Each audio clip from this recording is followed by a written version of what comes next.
वेंकटाद्रिसमं स्थानं ब्रह्मांडे नास्ति किंचन वेंकटेश समो देवो न भूतो न भविष्यति। ओं नमो वेंकटेशाय।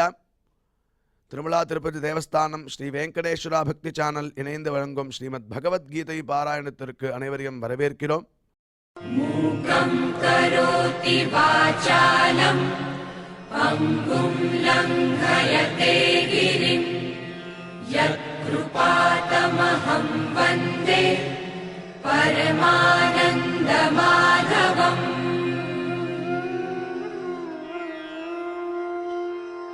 करारविन्देन पदारविन्दम् मुखारविन्दे विनिवेशयन्तम् वटस्य पत्रस्य पुटे शयानम् बालं मुकुन्दम् मनसा स्मरामि.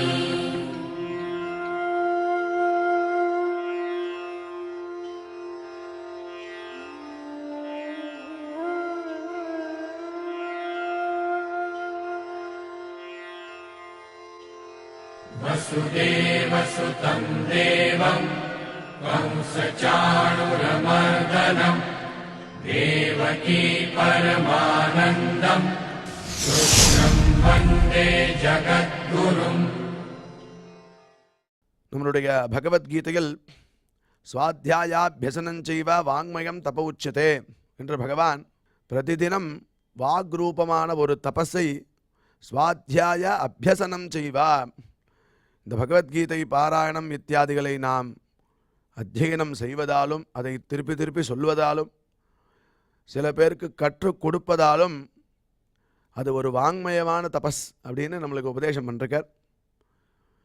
அது உண்டு இல்லாமல் யத சத்யம் யதோ தர்ம யதோ ஹ்ரீரார்ஜவம் யத ததோ பவதி கோவிந்தா யத கிருஷ்ணஸ்ததோ ஜெயா அப்படிங்கிற ஸ்லோகத்தில் எடுத்து பார்க்கும்போதே எந்த இடத்துல சத்தியமும் தர்மமும் ஈஸ்வர விரோதமான காரியத்தில் வெக்கவும் யதா ஹ்ரீஹி ஆர்ஜவம் யதா ஹிருதயத்தில் ஒரு நேர்மை இருக்கோ அந்த இடத்துல கோவிந்தன் அங்கேயே இருக்கானா.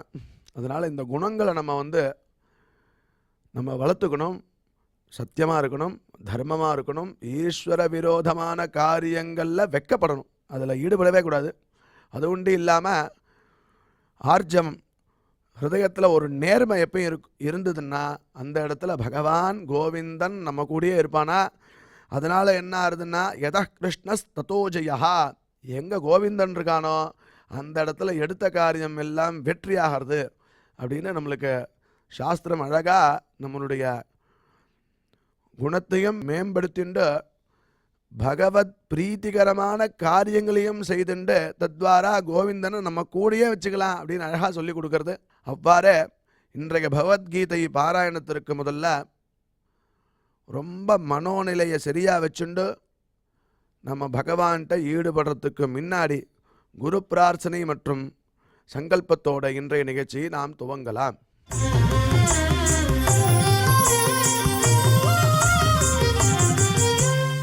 श्री गुरु प्रार्थना. गुरु ब्रह्मा गुरुर्विष्णुर् गुरुर्देवो महेश्वरः गुरुः साक्षात् परं ब्रह्म तस्मै श्री गुरवे नमः.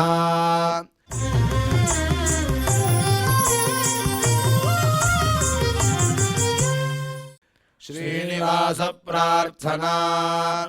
नमः क्षीराब्धिनाथाय वैकुण्ठाचलवासिने मुकुन्दाय नमो नित्यम् आनन्दाय नमो नमः.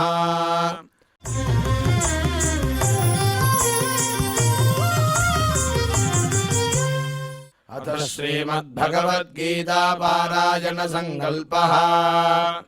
श्रीमदादिवराह क्षेत्रे विराजमानस्य अखिलाण्डकोटि ब्रह्माण्ड नायकस्य श्रीपद्मावती जानेः भगवतः श्रीवेङ्कटेश्वर स्वामिनः दिव्यसन्निधौ जगद्गुरोः श्रीकृष्ण परमात्मनः अनुग्रहेण समस्त प्रपञ्चस्य विशेषतः भारतदेशस्य उत्तरोत्तर शुभसम्पत्समृद्ध्यर्थम् श्रीमद्भारतदेशगत तपस्विजन तपोबलवृद्धिद्वारा समस्तस्यापि मानवसमाजस्य सर्वारिष्टपरिहारार्थम् एतद्देशवासिनां सर्वेषां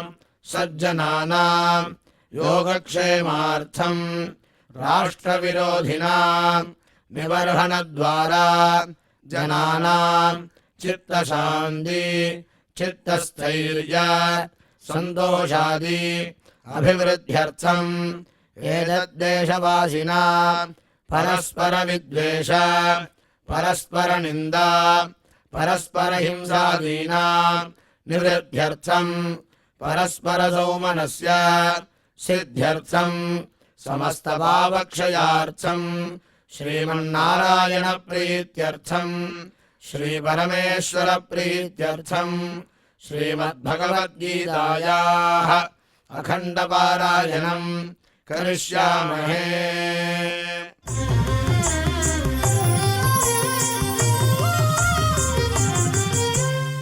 श्रीगीता प्रार्थना श्रीवत्साङ्गम् महोरस्कम् वनमाला विराजितम् शङ्खचक्रधरम् देवम् कृष्णम् वन्दे जगद्गुरुम्।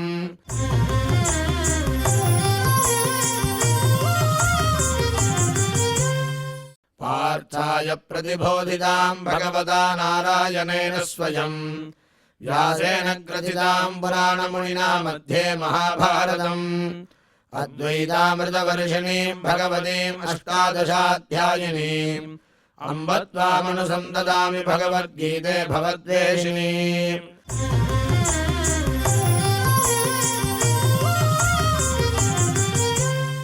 श्रीवेदव्यास प्रार्थना व्यासम् वसिष्ठनप्तारम् शक्तेः पौत्रमकल्मषम् पराशरात्मजम् वन्दे सुखदातम् तपोनिधिम्। यत्र योगेश्वरः कृष्णो यत्र पार्थो धनुर्धरः तत्र श्रीर्विजयो भूतिर्ध्रुवाणि धर्मधर्मम।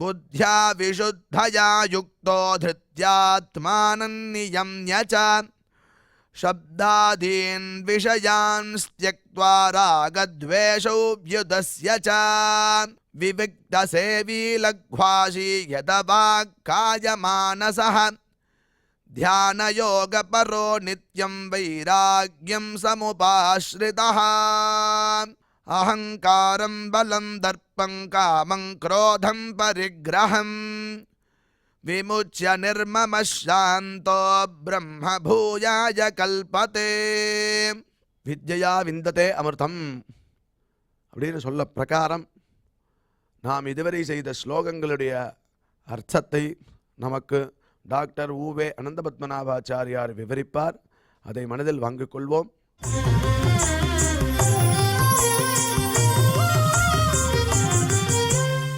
बुद्ध्या विशुद्धया युक्तः धृत्यात्मानं नियम्य च शब्दादीन् विषयान् त्यक्त्वा रागद्वेषौ व्युदस्य च विविक्तसेवी लघ्वाशी यतवाक्काय मानसः ध्यानयोगपरो नित्यं वैराग्यं समुपाश्रितः अहंकारं बलं दर्पं कामं क्रोधं परिग्रहं विमुच्य निर्ममः शान्तः ब्रह्मभूयाय कल्पते। ओम नमो भगवते वेंकटेशाय. அன்பர்களே, நேற்றைய உபன்யாசத்தில் இந்த 3 ஸ்லோகங்களும் சேர்ந்து ஏகான்வயம், ஏகான்வயம்னு அர்த்தம்னா ஒரே கான்செப்டை நமக்கு எக்ஸ்பிளைன் பண்ணக்கூடிய 3 ஸ்லோகங்கள் என்று பார்த்தோம். அதில் முதல் ஸ்லோகத்துக்கு மட்டும் கொஞ்சம் விஸ்தாரமான அர்த்த விசேஷங்களை பார்த்தோம். ஆத்ம விஷயத்தில் தெளிவான புத்தி ஒருவனுக்கு ஏற்பட வேண்டும். அவன் ஆத்மா தவிர்த்து மற்ற விஷயங்களில் அந்த புத்தி செல்லாதபடி மனசை உறுதியாக அடக்கணும். அதை அடக்கி என்ன பண்ணணும்? அவன் ஆத்மாவையே நினைப்பதாக செய்ய வேண்டும். சப்தாதி விஷயங்களை அவன் வெளில தள்ளணும். ஏன்னா சப்தாதி விஷயம் தன்னை சுற்றி இருந்ததுன்னா அவனால் ஒன்றும் பண்ண முடியாது. ஒரு பக்கம் டம் டம் டம்னு டமான் அடிச்சுட்டு இருக்கா, இன்னொரு பக்கம் துணி துவச்சிட்டு இருக்கா, இன்னொரு பக்கம் ரேடியோவில் ஒவ்வொன்று பாட்டு வச்சிருக்கா, இன்னொரு பக்கத்தில் ஒருத்தர் ஃபோனில் ஒவ்வொன்று பேசிட்டு இருக்கார். உட்காந்து இவனால் எப்படி தியானம் பண்ண முடியும்? மத்தியானம் துத்தியோனம் தான். அதே மாதிரி சப்தான விஷயங்களே இவனுக்கு ஆசை ஒழியணும், காமக்ரோதங்கள் வரக்கூடாது. எனக்கு கிடைச்சாலும் சரி கிடைக்காட்டாலும் சரி, எது வரதாலும் சரி பெருமாள் சங்கல்பம் என்னவோ நடக்கிறது போ அப்படின்றதாக ஒரு பக்குவம் வரணும். அது இறந்த நிலையது. பெரியவர்கள் இப்பயும் நம்மக்கிட்ட இருக்கா, எவ்வளோ சாத்விகர்கள் நாம் பார்க்கலாம். அவளும் பகவத்கீதையெல்லாம் கேட்டவா கூட கிடையாது, ஆனால் அவளுக்கு ஒரு பக்குவம் வந்திருக்கு. 18 அத்தியாயம் பகவத்கீதை கேட்ட நமக்கு கூட வராத பக்குவம் அவர்களுக்கெல்லாம் வந்திருக்கு. அது ஈஸ்வரனுடைய அனுகிரகம் தான் சொல்லணும். அவளுக்கு ஒன்றும் பெருசாக ஞானம்லாம் கிடையாது, ஆனால் எல்லாம் பெருமாள் பகவத் சங்கல்பம் அப்படின்றதான ஒரு உறுதியோட காரியங்கள் பண்ணக்கூடியவர்கள் இருக்கா லோகத்தில் இன்னைக்கு. ஆனால் ஆத்ம விஷயத்தில் தெளிவான புத்தி பெற்றிருக்க வேண்டும் என்று முதல் ஸ்லோகத்தினால நாம் பார்த்தோம். இப்போ விவிக்த சேவி லக்வாஷி யதவாக்காய மானசா தியானயோகபரோ நித்தியம் வைராக்கியம் சம்பவாசிதா 52வது ஸ்லோகம். அகங்காரம் பலம் தர்ப்பம் காமம் குரோதம் பரிகிரகம் விமுச்ச நிர்மம சாந்தா பிரம்மபூஜாய கல்பத்தை 53வது ஸ்லோகம். இது ரெண்டுத்தையும் நாம் பார்க்க போகிறோம். எங்கே வசிக்கணும்னர் ஆத்மாவிற்கு இடைஞ்சல் வராத ஒரு இடத்துல வசிக்கணும். நான் அவள் கூட தான் பேசியிருந்தேன், அவள் கூட தான் இருந்தேன், இப்போ தனியாக வந்துட்டேன், நான் நிம்மதியாக போச்சு போ விட்டுடுனார். ஆத்மாவை தியானம் பண்ணுறதுக்கு எங்கே இருந்தால் அவனுக்கு இடைஞ்சல்கள் ஏற்படாதோ அந்த இடத்துல நாம் தனியாக வசிக்கணும். மிதமான உணவைத்தான் சாப்பிடணும். ஓவராக உணவு ரொம்ப ஹீட்டாகவும் சாப்பிடக்கூடாது, ரொம்ப கோல்டாகவும் சாப்பிடக்கூடாது.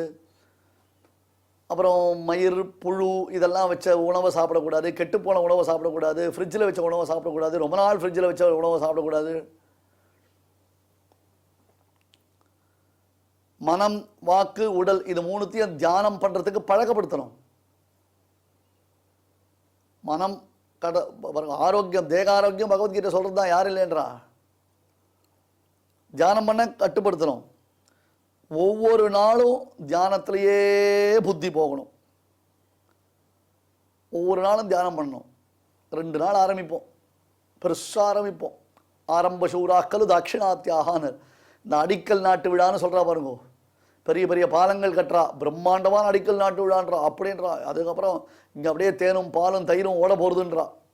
இந்த பிரிட்ஜு மட்டும் நாங்கள் கட்டிட்டோன்னு சொன்னால் அதில் என்ன மாதிரி பெரிய பெரிய காரியங்கள் நடக்க போகிறது தெரியுமா? வாணிகம் செழிக்கும், வர்த்தகம் செழிக்கும், மக்கள் வாழ்வாதாரம் பெருகும். அப்படியே மக்கள் வந்து மனசில் நிம்மதி சந்தோஷம் அன்பு பாசம் பெருகணும். அப்படியே ஆறு ஈர்த்தவாய் தெரியாமல் நம்ம பார்த்துட்டு இருப்போம். அடிக்கல் நாட்டு விழா பண்ணுவோம். அதுக்கப்புறம் என்னாச்சுன்னா 6 வருஷம் ஆச்சு சார், ஒருத்தர் கூட ஒரு ஆஃபீஸர் கூட இந்த பக்கம் எட்டி கூட பார்க்கல. என்ன இதுதான் ஆரம்ப சூறாக்கள் தாட்சிணாத்தியா. அந்த காலத்திலே சொன்னா தெற்கு தேசத்தில் இந்தியாவினுடைய தென் திசையில் வசிப்பவர்கள் அடிக்கல் நாட்டு விழாவை அமக்களமேட்டிக்காக நடத்துவா. கடைசியில் ஒன்றுமே நடக்காது, ப்ராஜெக்டே நடக்காது. ப்ராஜெக்ட்டுக்கு போட்ட பைசா எங்கே போச்சு? எங்கேயோ போச்சு சார், அதை பற்றி நான் கவலைப்படுறாதீங்க. இப்போ பாலமே இல்லைன்னா நான் பைசா வந்து எங்களுக்கு வந்து அதை சாட்டாவா, அவ்வளோதான் ஏதோ சொல்லிட்டு போகிறா. அந்த மாதிரி வெறும் ஆரம்பத்தில் நம்ம சூரமாக ஆஹா நான் இதை பண்ணுவேன் அதை பண்ணுவேன் அப்படி பண்ணுவேன் எப்படி பண்ணுவேன்றதாக சொல்லக்கூடாது. ஆத்மா தவிர்த்து மற்ற விஷயங்களில் நமக்கு வைராக்கியம் வரணும் சுவாமி. அது ஒரு பெரிய விசேஷம். ஆத்மாவை தவிர்த்து நமக்கு வைராக்கியம் வரணும். வரமாட்டேன். தேகத்தை ரசிக்கிறோம், ஆத்மாவை ரசிக்கவே இன்னும் தெரியல நமக்கு.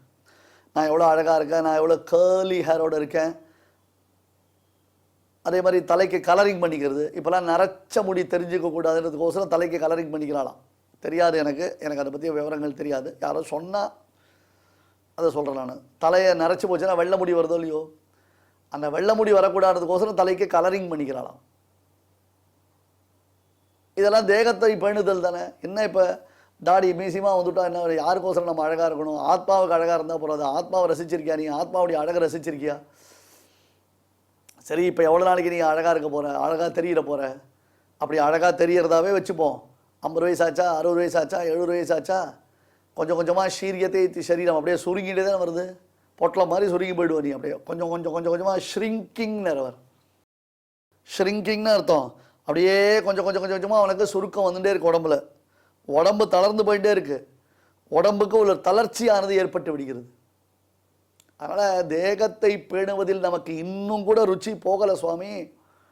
மேட்சாக ட்ரெஸ் பண்ணிக்கணும், அந்த ட்ரெஸ்ஸுக்கு ஏற்ற மாதிரி ஷூ போட்டுக்கணும், பேண்டு போட்டுக்கணும், அதுதான் ஆசைப்படுறோம். விதவிதமாக தளிகை பண்ணி சாப்பிட்ணும், இல்லை விதவிதமாக ஹோட்டலில் போய் வாங்கி சாப்பிட்ணும். இந்த ருச்சி பார்த்தேன் அந்த ருச்சி பார்த்தேன். அதுக்கப்புறம் எல்லாத்தையும் கலந்து ருச்சி சாப்பிடணும். குலாப் ஜாமை பச்சை மிளகாய் சட்னியில் தோச்சி சாப்பிட்டா எப்படி ருச்சி இருக்கும் அப்படின்னு ஒருத்தர் ருச்சியை ஃபைண்ட் அவுட் பண்ணுறாரு. அவரால் வெறும் காற்றை மட்டும் சாப்பிட்டு உசுரோடு இருக்க முடியுமா? வெறும் தண்ணீரை மட்டும் குடித்து உசுரோடு இருக்க முடியுமா? ஆத்ம ஞானி அதை பண்ணுவான். ஆத்ம ஞானி அதை பண்ணுவான். அப்போ அவனுடைய தேகத்தில் ஒரு வைவர்ணியம் ஏற்படாது. தெரியுமா உங்களுக்கு? அவனுடைய தேகத்தில் அவ்வளோ வைவர்ணியம் ஏற்படவே ஏற்படாது. சரி, இப்போ முதல்ல பார்க்கலாம் அப்படின்னா, மிதம் புக்வா சதம் கத்வான்றதாக மிதமான உணவை சாப்பிடணும், மிதமாக சாப்பிடணும். யுக்தாகார விகாரஸ்ச, யுக்தமான ஆகாரம், மிதமான ஆகாரம், எவ்வளோ என்ன தேவையோ அதை சாப்பிடணும். மனம், வாக்கு, தேகம் இது மூணுத்தையும் தியானத்திற்கு ஏற்றார் போல பழக்கப்படுத்தணும். ஒவ்வொரு நாளும் தியானம் பண்ணணும். ஆத்மா தவிர்த்து மற்ற விஷயங்களில் வைராக்கியத்தை நன்னா அபிவிருத்தி பண்ணணும். அதுக்கு மேலே முக்கியம் கீழே சொன்னதுதான். அகங்காரம் பலம் தர்ப்பம் காமம் குரோதம் பரிகிரகம் விமுச்ச நிர்மம சாந்தா பிரம்மபூயாய கல்பதே. தேகத்தில் ஆத்ம பிரமம் போகணும். நான் என்ன ரசிக்கிறேன், என்ன நேசிக்கிறேன் அப்படின்னு செல்ஃப் நேசம் இல்லையா, செல்ஃப் ஸ்நேகம் அது தேகத்தில் இருக்கக்கூடாது. தேகத்தில் ஆத்மானதன் அபிமானத்தை விடணும். அதை நமக்கு மேன்மேல வளர்ப்பது எது? துர்வாசனா பலம். அந்த துர்வாசனா பலம் அது மூலமாக வரக்கூடிய கொழுப்பு, அதனால் வரக்கூடிய ஆசை, கோபம் எல்லாம் செயின் ஆஃப் ரியாக்ஷன். ஒன்று மாற்றி ஒன்று வருது. சங்காத் சஞ்சாயத்தே காமஹா காமாத் குரோதோபி ஜாயத்தேன்னு பரமாத்மா. அது ஆசைப்பட்ட வஸ்து கிடைக்கலன்னா அதில் ஒரு தீவிரமான அபினிவேஷம் உண்டாருது. அதை எப்படியாவது அடைஞ்சே தீரணும், அதை எப்படியாவது அடைஞ்சு விடணுன்றதுக்கோசரம் தப்பான காரியங்கள் பண்ணுறது. இப்படி எதெல்லாம் விடணுன்றதை தெரிஞ்சுண்டு கிரமமாக அதெல்லாம் பரித்தியாகம் பண்ணினா ஒரேடியாக ஆகாரத்தை விடக்கூடாது. சில பேர் பட்டி இருப்பா, அது பெரிய பெருமை நினச்சிப்பா அவளுக்கு. இந்த விரதம் அந்த விரதம் அப்படி இருக்கணும் எப்படி இருக்கணும்னு ஆக சொல்லி எப்பொழுதும் முழுக்க பட்டி இருந்தோன்னா நமக்கு தியானம் சித்திக்காது. அதுதான் சாஸ்திரமே சொல்லுது, உனக்கு பட்டி இருந்து பழக்கம் இல்லை, நீ உனக்கு ஆத்ம தியானம் ஏற்பட்டு ஆத்மானுபவ சித்தி ஏற்பட்டால் தானே ஆகாரத்தில் ருச்சி போகும். அது பரியந்தம் உனக்கு ஆகாரம் வேணுமோ இல்லையோ, அந்த ஆகாரத்தை வயிறு முட்டை சாப்பிட்டுட்டு உட்காந்து தியானம் பண்ணால் தூக்கம் தான் வரும், தியானம் பண்ண முடியாது. அந்த ஆகாரத்தை அரை வயிறு சாப்பிட்டுட்டு உட்காந்தா தியானம் வராது. அந்த ஆகாரமே சாப்பிடாமல் வயிறு பசிச்சுட்டே தான் தியானம் வராது. அப்போ எவ்வளோ சாப்பிடணும்? அரை பங்கு ஆகாரம் சாப்பிடணும், கால் பங்கு தீர்த்த சாப்பிடணும், மீதி கால் பங்கு வாயு சஞ்சாரத்திற்காக நாம் அதில் விட்டுடணும். கழுத்தை நெரிக்கிறவர்களும் காக்கா கொத்துறவர்களும் சாப்பிட்றதுன்றதெல்லாம் கூடாது. இப்படி விட வேண்டியவற்றை விட்டு ஆத்மானுபவத்திலேயே எவனொருவன் பரம சுகத்தை காண்பிக்கிறானோ அவன் ஆத்மாவை உள்ளபடி அனுபவிக்க தகுதி பெறுகிறான். இப்போ 3 ஸ்லோகத்தையும் நம்ம கவனிக்கணும். புத்தியா விசுத்தயா யுக்தா திருத்தியாத்மானம் நியம்யச்ச சப்தாதீன் விஷயான் ஸ்தக்வா ராகத்வேஷோ வியுதஸ்ய ச. 51வது ஸ்லோகம். விவிக்த சேவி லக்வாஷி யதவாக்காய மானசா தியானயோக பரோ நித்தியம் வைராக்கியம் சமுபாஷிதா. 52வது ஸ்லோகம். அகங்காரம் பலம் தர்ப்பம் காமம் குரோதம் பரிகிரகம் விமுச்ச நிர்மம சாந்தா பிரம்மபூஜாய கல்பதே. 53வது ஸ்லோகம். இதில் 52வது ஸ்லோகத்தில் நாம் ஒரு விஷயத்தை பார்த்தோம். நம்ம அகங்காரம்னர் சரீரமே ஆத்மா இதெல்லாம் போனோம் இல்லையா. விவிக்த சேவினர் ரொம்ப முக்கியமான விஷயம். விவிக்த சேவினா தியானத்திற்கு விரோதம் பண்ணாத, தியானத்திற்கு விரோதம் இல்லாத ஒரு இடம், ஏகாந்தமாக இருக்கணும். அரதிஹி ஜனசம்சதின்னா 10 பேர் உட்காந்துருக்கிற இடத்துல போய் உட்காந்துக்கூடாது. 10 பேர் போய் உட்காந்துருக்கிற இடத்துல இருந்தோன்னா வம்பளப்பு தான் வரும். அது ஒரு கதை ஒன்று சொல்லுவா, வளையும் வனிதையும் அப்படின்னு. சிவர் அகோபில மடத்தில் 45வது பட்டம் சிவர் அழகேசங்கர் எழுந்தருளி இருந்தார். ஸ்ரீ லக்ஷ்மி நரசிம்ம திவ்ய பாதுகா சேவக ஸ்ரீவன் சடகோப ஸ்ரீ நாராயண திருமகாசிகர் அந்த மகானுக்கு திருநாமம். அவருடைய தமையனார் எழுந்தருளி இருந்தார். தமையனார்னா அண்ணான்னு பேர். மகா பண்டிதர், மகா வியாபகர் அந்த சுவாமி. அந்த சுவாமி இந்த உத்தவ கீதையிலிருந்து அவதூத கீதையிலிருந்து அற்புதமான ஒரு கதை ஒன்று சொல்லுவார். அவதூதருடைய கதை நமக்கெல்லாம் தெரியும் இல்லையா? பாகவதத்தில் கடைசியில் வரக்கூடிய கதை. அந்த அவதூதர் எனக்கு உலகத்தில் ஒவ்வொரு விஷயத்தில் ஒவ்வொருத்தர் குரு அப்படின்னு சொல்கிறார் அவர். அதில் ஏகாந்தமாக தபஸ்வியா நான் இருக்கிறதுக்கு என்ன காரணம்னு கேட்டால் ஒரு பெண் காரணம் அப்படின்னார் அவர்.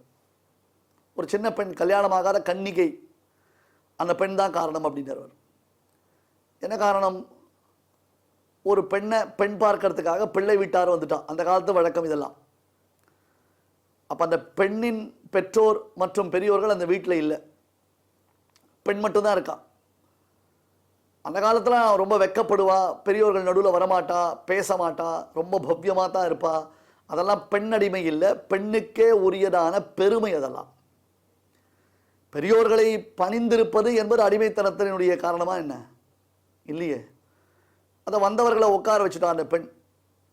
பெற்றோர்களுக்கு செய்தி அறிவிக்கப்பட்டது. ஃபோன் உண்டா, செல்ஃபோன் உண்டா, மெசேஜ் விடுறதா, எங்கே இருக்கேன்னு கேட்குறதா, ஒன்றும் கிடையாது. பக்கத்து அக்கம் பக்கத்து வீட்டில் இருக்கிறவாள். ஏன்னா இந்த பொண்ணுலாம் வெளில போக முடியாது, டக்குன்னு வெளில போக முடியாது. கல்யாணம் ஆன பெண்ணு வெளில போக மாட்டான். ஒன்று பெற்றோருடன் வெளியில் போகணும், தன்னுடைய கணவனோட வெளியில் போகணும். ஏன்னா அந்த பெண்ணுக்கு பாதுகாப்பு அவர்கள் தான். தனிமையில் அந்த பெண்ணை அனுப்புறதுன்றது பாதுகாப்புக்கு உகந்தது இல்லை. அந்த காலத்தில் எல்லாரும் தர்மமாக நியாயமாக இருக்கச்சே கூட பெண்ணுக்கு அது பாதுகாப்பு இல்லை என்று உணர்ந்து பெற்றோர்களோ அல்லது கணவனோ கூட வந்தான். இன்றைக்கி எல்லாம் பாதுகாப்பு இருக்கிறதா நினச்சிட்டு திமிரு பிடிச்சிருந்து நாம் வெளில போகிறதுனால நமக்கு வரக்கூடியதான விபரீத விளைவுகளை நாம் பார்க்குறோம். மன்னிக்கணும் இப்படி ஒரு ஸ்டேட்மெண்ட் சொல்கிறதுக்கு, பட் அதுதான் ரியாலிட்டி. அக்கம் பக்கத்தில் இருக்கிறவர்கள் மூலமாக அந்த பெண்ணு விஷயத்தை சொல்லி அனுப்பிச்சிட்டா தன்னுடைய பெற்றோர்களுக்கு. அவன் வரணும். அதுக்குள்ளே வந்தவர்களுக்கு உணவு சமைப்பதற்கு உண்டான திரவியங்களை தயார் செய்யணும். உணவு சமைக்கணும்னா டக்குன்னு பக்கத்தில் ஒன்று ஃபுட் ஆர்டர் பண்ணுறதா, இல்லை கடையில் போய் அந்த எங்கேயாவது ஃபோன் பண்ணினா வீட்டுக்கு பேக் கொண்டு வந்துடுவாளா? இல்லை, நெல் இருக்கும். அந்த நெல் அன்னன்னைக்கு குத்தி அன்னன்னைக்கு சாரத்துக்கு தேவையான நெல்லை உபயோகப்படுத்துவாள். ஏன்னா அந்த நெல் ஒரு மூட்டையில் இருக்குன்னா அந்த மூட்டையிலேருந்து நெல் எடுத்தான்னா அதை எடுத்து குத்தி மறுபடியும் அதை டிரான்ஸ்ஃபர் பண்ணி வைக்கிறதுக்கு இன்னொரு பாத்திரம் இருக்காது. அதுக்காக அதை நெல் அப்பப்போ என்றைக்கு தேவையோ அன்னன்னைக்கு எவ்வளோ தேவையோ அதை எடுத்து அவ்வளோ குத்துவோம். ஒரு 4 பேர் வந்திருக்கான்னு வச்சுக்கோங்க, அந்த 4 பேருக்கு தேவையான நெல் குத்தணும். அந்த வீடு கொஞ்சம் ஏழ்மையில் இருக்குது, அன்றாடம் காய்ச்சின்றாலே அந்த மாதிரி ஒரு நிலைமை. அந்த பெண் கைகளில் வளையல் போட்டுருக்கா. இப்போ நெல் குத்துறது அவன் என்ன பண்ணுறா, சைலண்ட்டாக அந்த வேலை செய்கிறா. பட் அந்த வளையல்கள் கல கல கல கலகலன்னு சத்தம் போடுறது. நெல்லை எப்படி குத்தச்சே என்ன ஆகும், கையில் வளையல் சத்தம் போடும் மூலியம். ஒவ்வொரு கையிலையும் 6 வளையல் போட்டுருந்தான். அவள் அந்த 6 வளையல்களில் 2 வளையலை கட்டி வச்சா. போன தடவை போட்ட சத்தம் இல்லை, இந்த தடவை இன்னும் கொஞ்சம் சத்தம் லவுட்னஸ் குறைஞ்சிது. மறுபடியும் 4 வளையல்களை கட்டினான், 2 வளையல்களை போட்டுட்டான். அதுலேயும் கிணுக்கு கிணுக்கு கிணுக்குன்னு சத்தம் வந்து கடைசியில் என்ன பண்ணா, இந்த கையில் ஒரு வளையல் அந்த ஒரு கையில் ஒரு கையில். ஏன்னா வளையல் போட்டுக்காமல் இருக்கக்கூடாது. இப்போ அதெல்லாம் ரொம்ப ஸ்டைலாக போயிடுத்து, சொல்கிறதுக்கு கஷ்டமாக இருக்குது. நம்ம சொன்னால் உடனே சண்டைக்கு வர ஆரம்பிச்சுட்றா. கைகளில் பெண்கள், அது கல்யாணம் ஆன பெண்களாக இருந்தாலும் சரி, கல்யாணம் ஆகாத பெண்களாக இருந்தாலும் சரி, அவளுக்கு அது லட்சணம். கைகளில் வளையல் போட்டுக்கிறது அவ்வளோ முக்கியம். இப்போ வளையல் போட்டுக்கிறது பெரிய விஷயம் இல்லை. ஆனால் வளையல் வாங்குறா சுவாமி. தங்க மாளிகையில் போயிட்டு அவ்வளோ கொட்டி கொட்டி பைசா கொடுத்து அந்த வளையல்லாம் வாங்குறா. ஆனால் ஒருத்தரும் போட்டுக்கிறதா தெரியல. போகட்டும். இப்படி இந்த வளையல் அதிகமாக இருந்த பொழுது ஓவராக சத்தம் போட்டது. அதில் ஒரு பர்சன்டேஜ் குறைஞ்சவொடனே சத்தம் குறைஞ்சிது, இன்னொரு பர்சன்டேஜ் குறைஞ்சவொடனே சத்தம் குறைஞ்சிது, இன்னொரு பர்சன்டேஜ் குறைஞ்சவொடனே சத்தம் குறைஞ்சிது. கடைசியில் இந்த கையில் ஒரு வளையல் அந்த கையில் ஒரு வளையல்னா சத்தமே இல்லாமல் போயிடுத்து பாருங்கோ.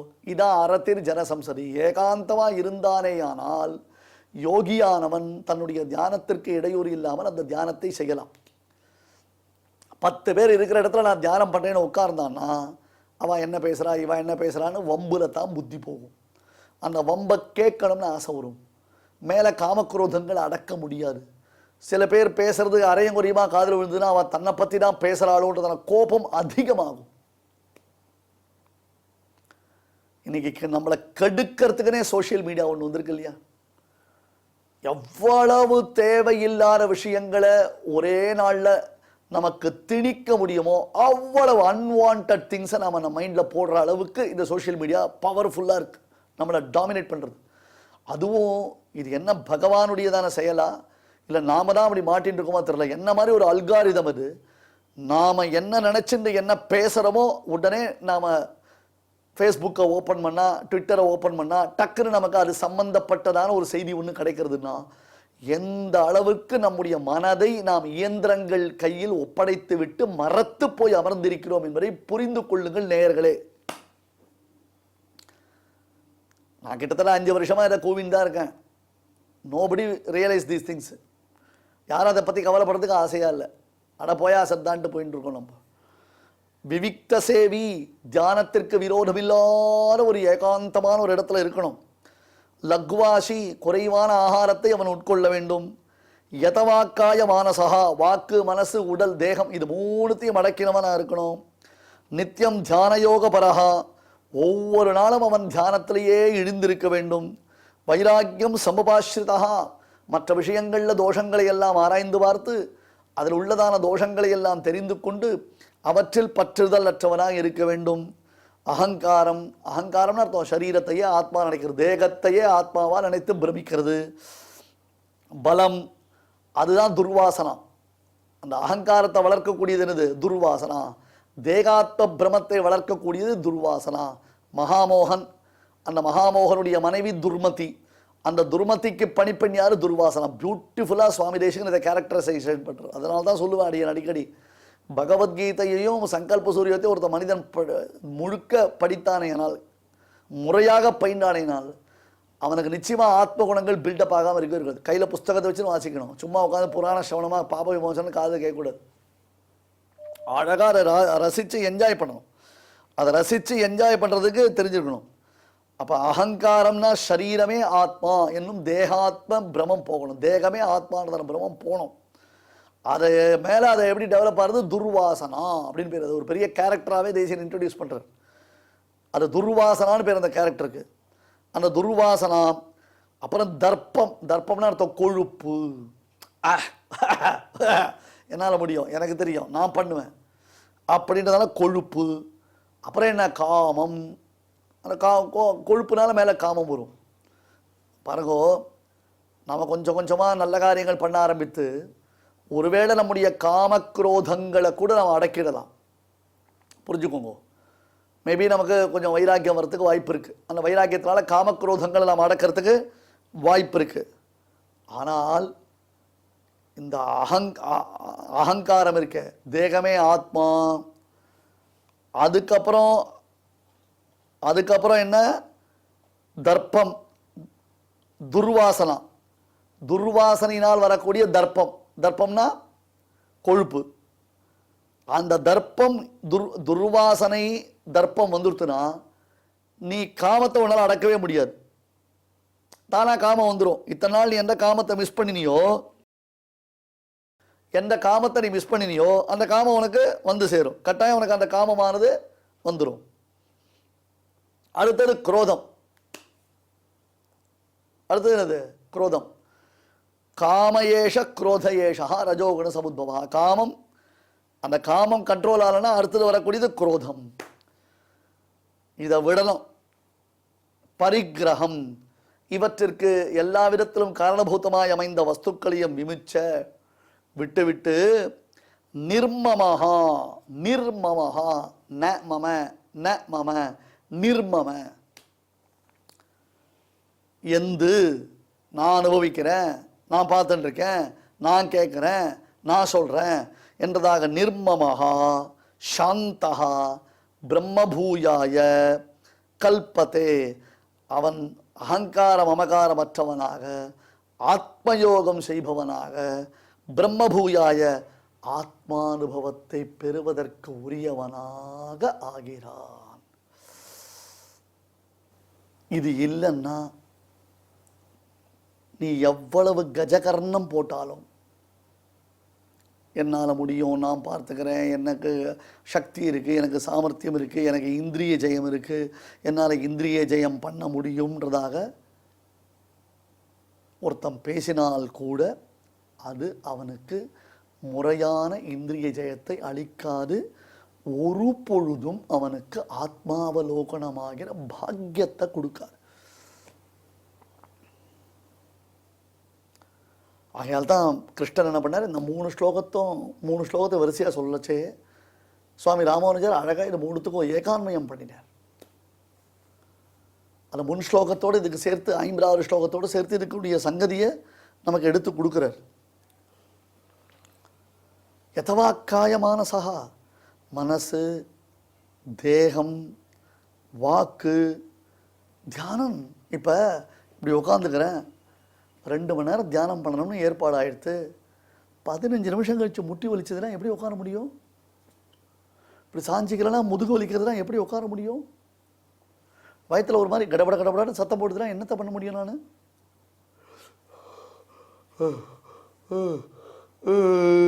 அப்படின்னு கொட்டாய விட்டா நான் சோம்பேறித்தனத்தில் விடலை, போயிடுறது. கண்ட்ரோல் இல்லை, பவர் இல்லை.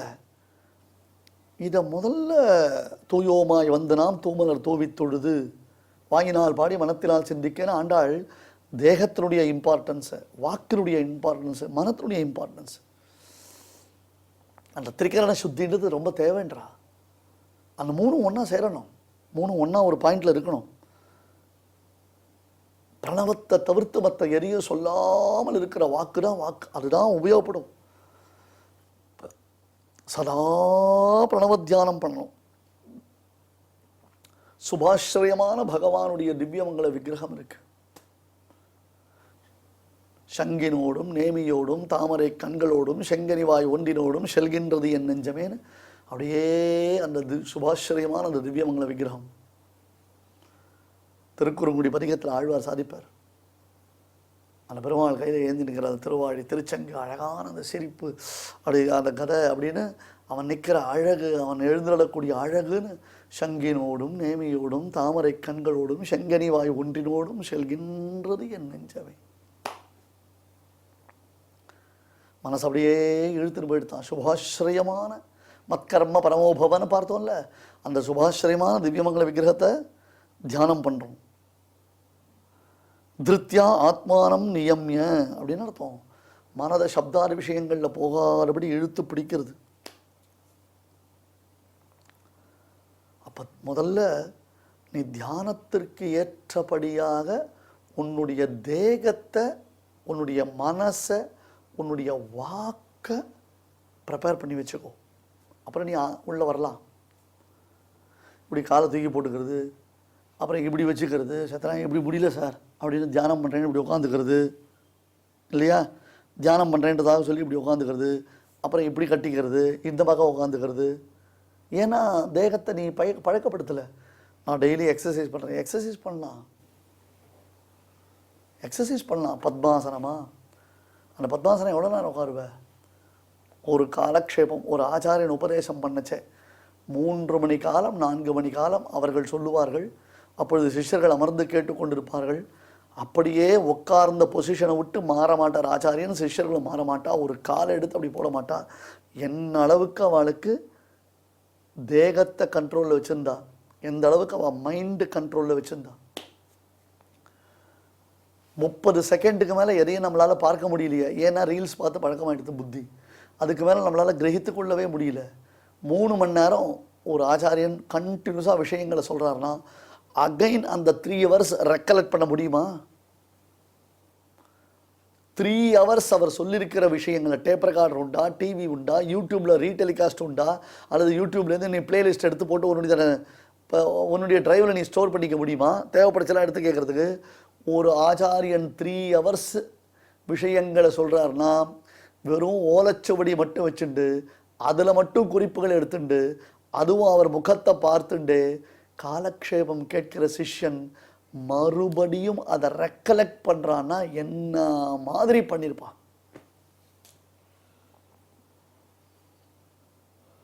You just imagine.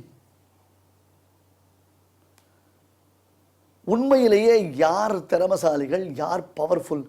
நம்முடைய சனாதனிகளுக்கு ஈக்குவலாக நாம் இன்னொருத்தரெல்லாம் பேசக்கூட கூடாது, தெரியுமோ? அவெல்லாம் உள்ள கொண்டு வரக்கூடாது. திருத்தியா ஆத்மானம் நியமிய தியானயோக பராநித்தியம். இந்த தேகம் இருக்கிற பரியந்தம் தினந்தோறும் இவர்கள் தியானம் செய்து கொண்டே இருக்க வேண்டும்.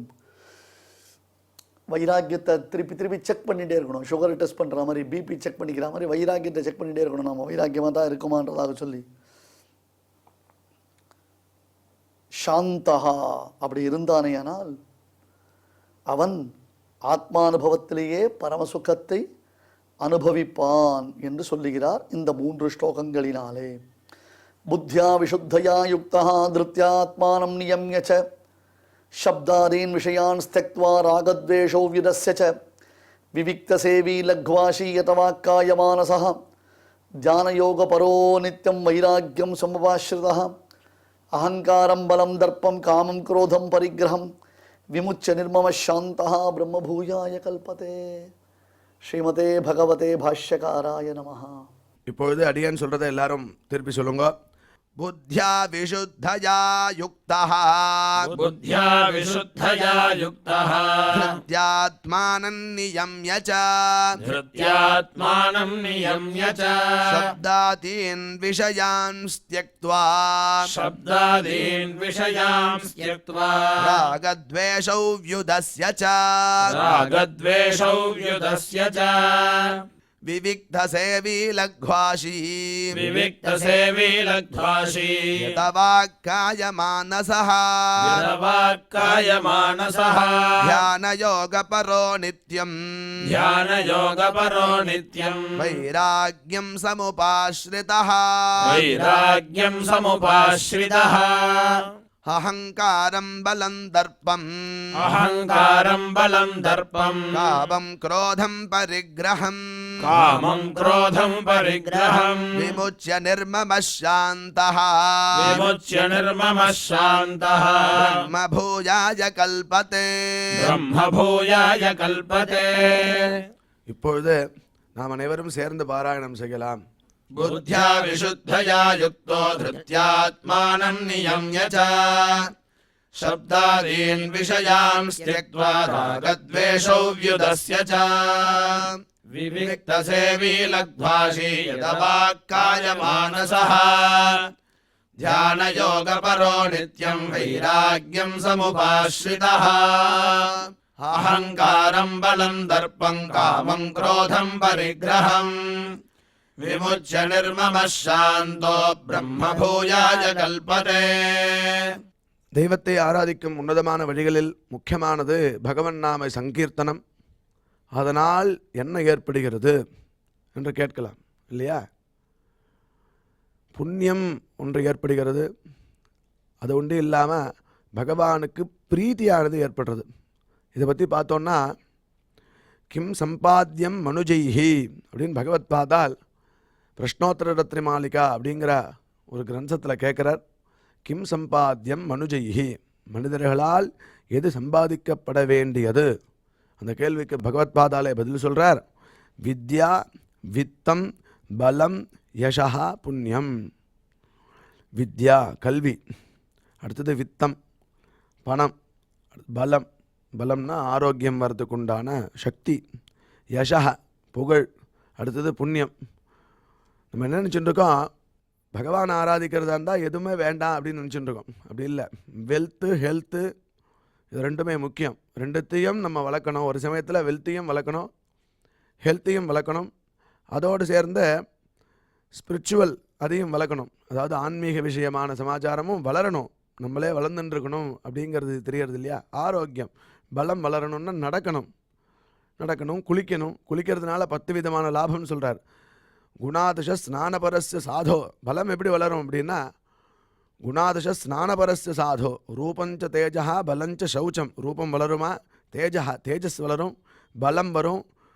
ரூபஞ்ச தேஜா பலஞ்ச சௌச்சம். 4வது சௌச்சம். சௌச்சம்னா சுத்தி, அந்தःகரண சுத்தி பகிஷுத்தி. அந்தःகரண சுத்தி மானசம் ஸ்நானம் விஷ்ணு சிந்தனம் அப்படின்னு சொன்னோம், ஏற்கனவே பார்த்தோம். அதனால் விஷ்ணு சிந்தனம் பண்ணுறதுனால கோவிந்த கோவிந்த கோவிந்தான்னு குளிக்கணும்.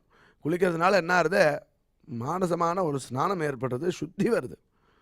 சுத்தி வந்து அது அழுக்கெல்லாம் போக்குறதுங்கிறார். பகிஷுத்திக்கு நம்ம எல்லாம் சோப்பு தேய்க்கிறோம், அரப்பு தேய்க்கிறோம், மண்ணு தேய்க்கிறோம். அவ சௌகரியம். அடுத்தது ஆயுஷ்யம். 5வது ஆயுஷ்யம், ஆரோக்கியம். ஆயுஷ்யம்னு புரியுறது உங்களுக்கு, ஆரோக்கியம்னு புரியுறது. அலோலுபத்துவம், இது செய்யணும் இதை செய்யக்கூடாது அப்படிங்கிறது வருதான் புத்தி குளிக்கிறதுனால. அலோலுபத்துவம் துஸ்வப்ன காதா, கெட்ட கெட்ட கனவெல்லாம் போகிறது. தபஸ்ச மேதா, தபஹா 9 தபஸ் அப்படிங்கிறார். மேதா புத்தி சக்தி வளருது. இதுக்கெல்லாம் காரணமாக பலம் இருக்குது. பலமே இல்லைன்னா ஸ்நானம் பண்ண முடியாது இல்லையா? அது பலத்தை சம்பாதனம் பண்ணணும். பலம் யசா. அதுக்கு மேலே सञ्चरदधर सुधा मधुरध्वनि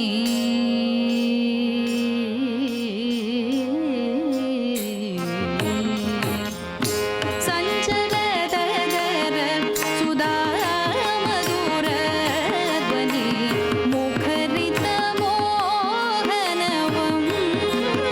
मुखरितमोहनवंशं सञ्चरदधर सुधा मधुरध्वनि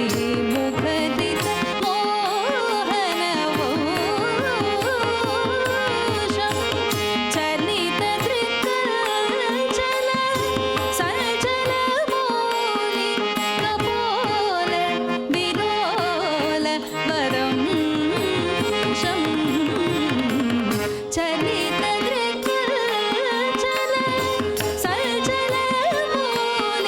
कपोल विलोल वरंशं रासे हरिविह विहितविलासं रासे हरिविह विहितविलासं स्मरति मनोममकृतपरिहासं रासे हरिविह विहितविलासं स्मरति मनोममकृतपरिहासं रासे हरिविह विहितविलासम्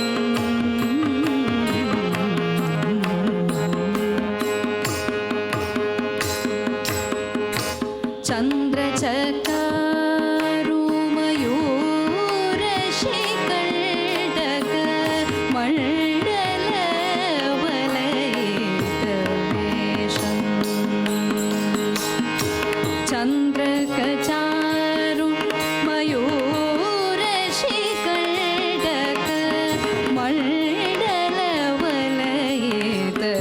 मण्डलवलयितकेशम्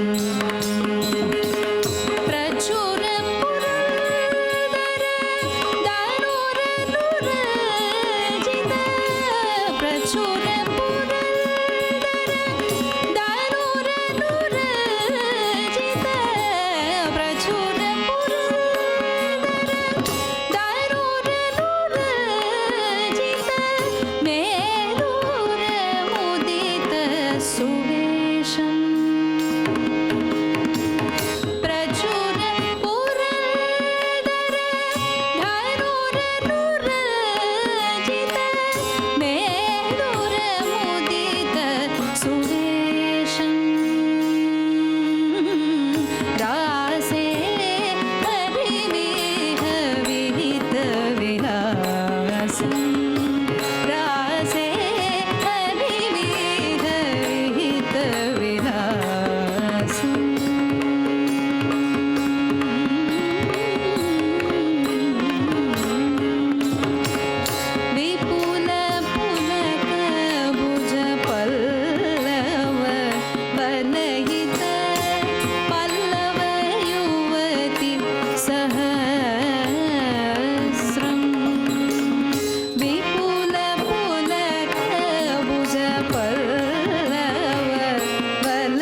இந்த நிகழ்ச்சியில் இதுவரை நாம் பாராயணம் செய்த ஸ்லோகங்களில் ஏதேனும் அக்ஷர தோஷம் இருந்திருந்தால் அதை நிவர்த்திக்கும் பொருட்டு பகவானிடம் க்ஷமா பிரார்த்தனை செய்வோம்.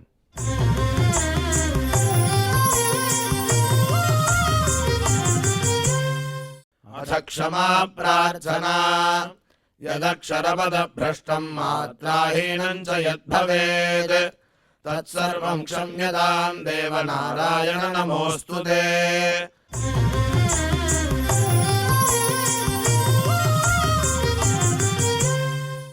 अथ भगवत्समर्पणम् कायेन वाचा मनसेन्द्रियैर्वा बुद्ध्यात्मना वा प्रकृते स्वभावात् करोमि यद्यत् सकलं परस्मै नारायणायेति समर्पयामि।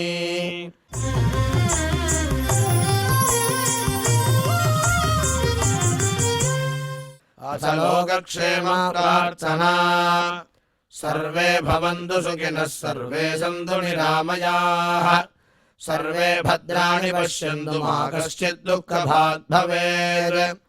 சுவாமியின் அருள் நாம் அனைவருக்கும் கிடைக்க வேண்டி மங்களாசாசனத்துடன் இன்றைய நிகழ்ச்சி நிறைவு பெறுகிறது. மீண்டும் நாளை சந்திப்போம். ஓம் நமோ வெங்கடேஷாய.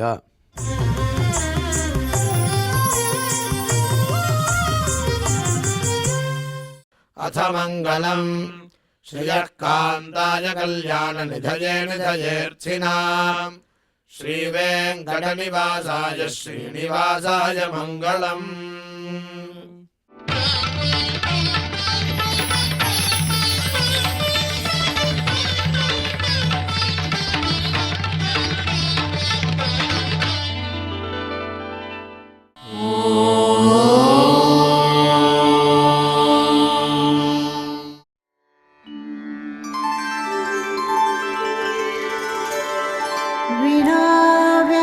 विनाव्यङ्कटेशं ननाथो ननाथः सदा व्यङ्कटेशं स्मरामि स्मरामि हरे व्यङ्कटेश प्रसीद प्रसीद प्रियं वेङ्कटेश प्रयच्छ प्रयच्छ